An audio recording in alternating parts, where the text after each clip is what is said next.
Alhamdulillahi wahdah, wa salatu wa salamu ala man la nabiyya ba'dah.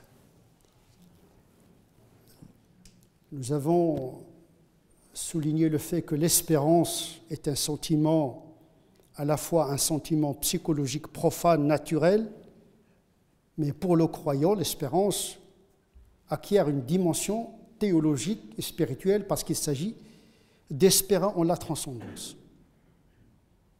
Et donc à partir de ce sentiment naturel, la religion vient convertir ce sentiment dans le sens de la transcendance. Puisque la religion, il part de la nature humaine. Dieu nous a créés ainsi, il ne va pas nous demander des sentiments que nous ne connaissons pas. C'est à partir de notre nature qu'Allah subhanahu wa ta'ala s'est révélé à nous. Il nous a demandé des choses dont nous sommes capables. Donc nous sommes capables d'espérer Dieu parce que nous vivons dans l'espérance. Naturellement, on espère le bonheur, on espère la réussite, on espère. Il s'agit uniquement de convertir cette espérance vers une tension vers la transcendance. Et donc la religion, c'est une conversion de la nature vers quelque chose de supranaturel, tout simplement. La même chose pour la peur.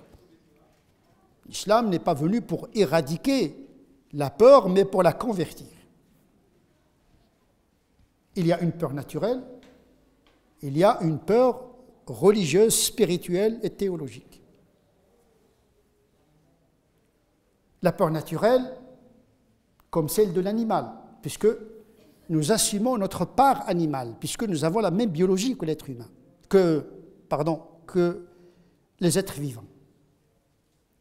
En l'occurrence, les animaux évolués.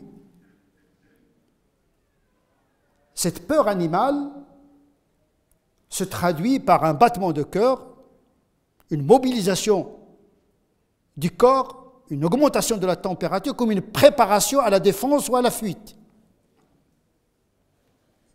Et les êtres humains ont cette expérience de la peur animale devant un danger.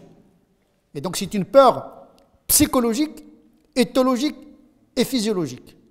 L'islam n'est pas venu pour éradiquer cette nature, bien sûr. Quand il y a un danger, c'est comme la douleur, il nous informe d'une pathologie.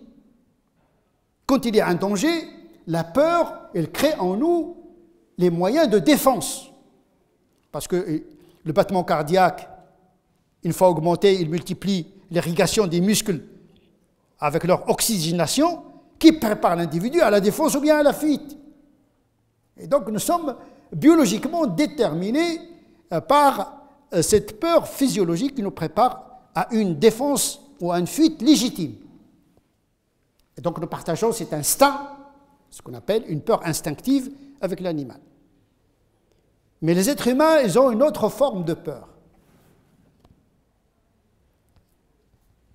Une peur non devant un danger réel, mais devant un danger virtuel, éventuel, voire imaginaire. Ce qui crée la tristesse et l'angoisse, des choses qu'on ne trouve pas peut-être chez l'animal. La peur de l'avenir, la peur de l'échec, c'est une forme de peur que l'animal ne connaît pas. L'animal ne connaît que la peur devant un danger physique, biologique, réel, alors que l'être humain, étant un être évolué, qui a un esprit, qui a une pensée, eh bien, une forme de pensée peut créer en lui une peur existentielle. Peur de l'avenir, peur de l'échec, peur d'un danger éventuel, probable, ou bien d'un danger imaginaire. Il y a même une forme de peur maladive, une phobie de tout. Quelqu'un qui a peur de tout. Et là, on est dans la pathologie, carrément. Et donc, il y a plusieurs formes de peur qui touchent le croyant en tant que croyant, mais surtout en tant qu'être humain. Donc il n'est pas demandé aux musulmans de ne pas avoir peur comme les êtres humains. Cette peur éthologique animale et cette peur humaine naturelle. Même les prophètes avaient peur, comme les êtres humains, puisque Dieu a envoyé des prophètes comme nous autres, Bachar. قل إنما أنا بشر mithlukum. Donc les prophètes sont constitués de la même pâte que les autres êtres humains. Et donc, les prophètes souffrent également de cette peur.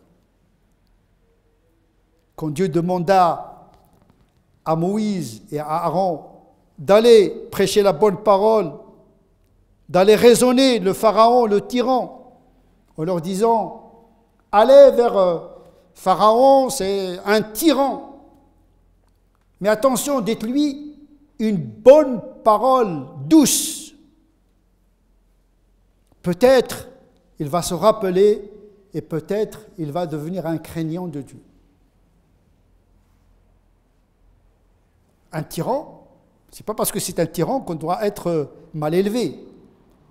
Plus l'être humain a un pouvoir, plus il faut ajuster la manière de communiquer avec lui, parce que celui qui a le pouvoir, ce n'est pas comme celui qui n'a pas le pouvoir. Le but, c'est de conquérir le cœur de cet ennemi. Dites-lui une très belle parole. Parce que le but, c'est de rapprocher les gens à Dieu, pas d'entrer en conflit. Et donc, c'est un tyran.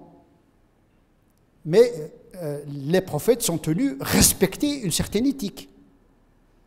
Ils ne doivent pas être mal élevés et tyrans comme Pharaon. Sauf qu'ils sont des êtres humains. Ils ont peur de lui. Inna nakhafu. On a peur de lui. Moïse a répondu ainsi. On a peur de lui parce qu'il va réagir très mal. Il va déborder, c'est coléreux, sachant que Moïse, il a vécu dans le palais de Pharaon. Il connaît la psychologie de Pharaon, la psychologie tyrannique. Pharaon, c'est un enfant qui a grandi dans le palais de ce Pharaon. Donc il le connaît. Donc il avait raison d'avoir peur de ce tyran. Dieu ne lui a pas interdit d'avoir peur. Il a dit non, ne craignez rien, je suis avec vous. Donc il l'a rassuré. Et donc Dieu, il a approuvé cette peur, qui est naturelle. Ce n'est pas parce qu'on est prophète, on est saint, on est pratiquant, on est religieux. Il y a des musulmans qui disent j'ai peur de rien. Moi je me souviens un jour, je parlais avec mon fils. Je lui ai dit écoutez, nous les musulmans, on ne craint que Dieu. Bon, je discute avec lui comme ça, à bâton rompu.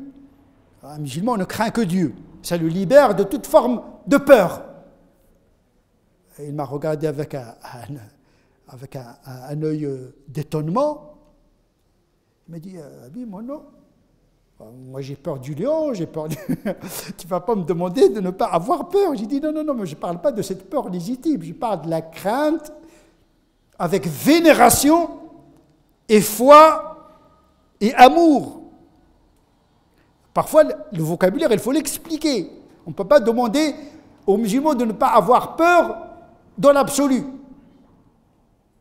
Le musulman a peur, mais la peur dans le sens de la crainte de Dieu, ça c'est autre chose. Il n'est réservé qu'à Allah subhanahu wa ta'ala. Et c'est ça la différence entre la peur de la créature qui nous pousse à fuir et la crainte de Dieu qui nous pousse à aller vers Dieu. Ce n'est pas la même chose.